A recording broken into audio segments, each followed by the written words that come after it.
దేవుడు కళ చేస్తా ఉన్నాడు.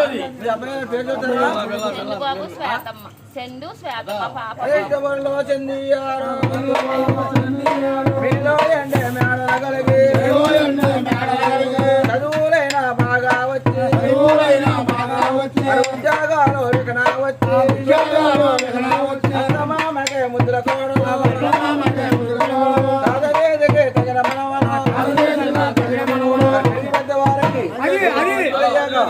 సంతానం కొడుకు కూతురు ఇద్దరు సంతానం కలుగుతాం. ఇచ్చిందనము యేసుబాబు గారు మరియమ్మ తల్లి తోడుగా ఉండి రూపాలు వచ్చాడు.